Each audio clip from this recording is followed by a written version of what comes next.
The only new content TF2 has received in recent times is tournament medals. But unless you played in or closely followed any of these tournaments or events, then these medals themselves are going to be pretty uninteresting to you. However, medals and badges have been around in TF2 for a long time, and many of them have been awarded for very cool or very significant reasons beyond simply competing in or winning a community-run tournament. First up is the Gentleman's Service Medal. Whilst this innocuous looking medal might seem uninteresting on the surface, its method of unlocking has to be one of the most unique in all of Team Fortress 2.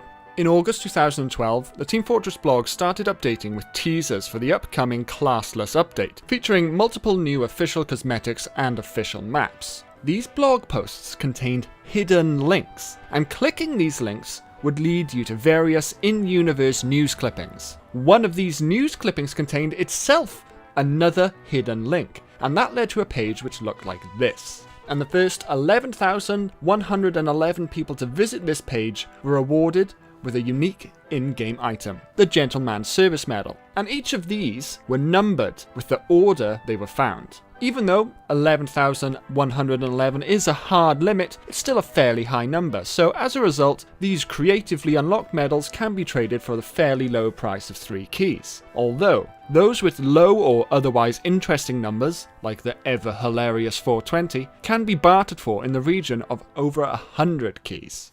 This toothy little fella is called Greentooth, also known as the logo representing Polycount, an online 3D modeling community. The Greentooth logo is encouraged to be used by anyone in any of their projects as an Easter egg, and the Greentooth logo has been known to show up in many AAA games, such as Overwatch, The Division, and many more. But all the way back in 2010, Team Fortress 2 added this, the Polycount pin. And just like most of the badges we're talking about today, it was obtained through pretty interesting means. In mid-2010, a competition was held for community members to create 3D models for brand new items that would eventually enter Team Fortress 2. These items would go on to be released in one of Team Fortress's biggest, most significant updates ever, the Manconomy update. This was the update that introduced the Manco store to the game. It also introduced crates and keys, and even introduced trading itself.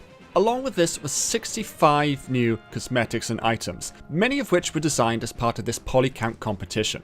It included the very first weapon sets, such as the Special Delivery and the Saharan Spy. And of course, everyone who entered this competition was awarded with this toothy little fellow. Previously on this channel, I've talked many times about in-game promos that relate to physical Team Fortress 2 merchandise, and this video is no exception.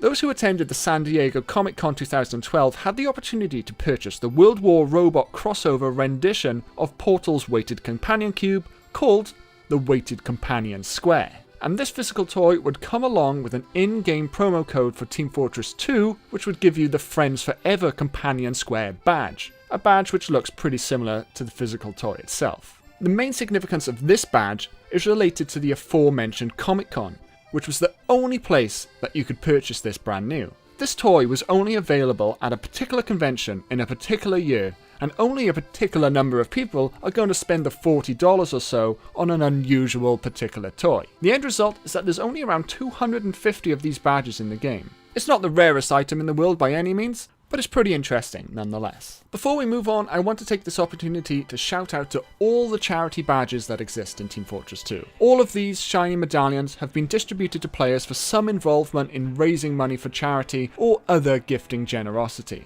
And almost all of these exist because of the charitable community members organising and hosting these various charity drives. Sure, all that's been added recently are community tournament medals, but the community is the lifeblood of Team Fortress 2, and even if you don't compete in or care about any of these tournaments or community events, the fact that they are still being organised and enjoyed by players over 10 years after the launch of the game is what helps keep Team Fortress alive. So, a sincere thanks from me, and anyone who wishes to join me, to all of the community organisers out there doing their part.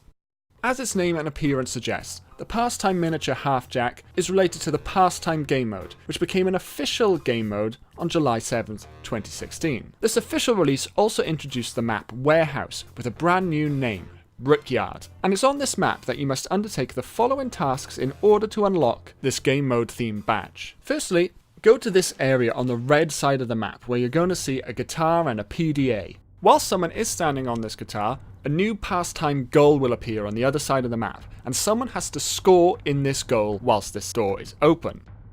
Once this is done, these doors marked private in each of the spawn rooms will now open. In here is a teleporter. Standing on this teleporter will lead you to another secret room. And once you're in here, there are smudge marks on the floor. Certain players from each team playing certain classes have to stand on the correct corresponding smudge marks, and there cannot be anyone else in the room, otherwise this won't work. The plug that's leading to this television also has to be shot out of the wall, and if you've done everything correct, the TV screen will change and you will be awarded with an achievement which unlocks this badge.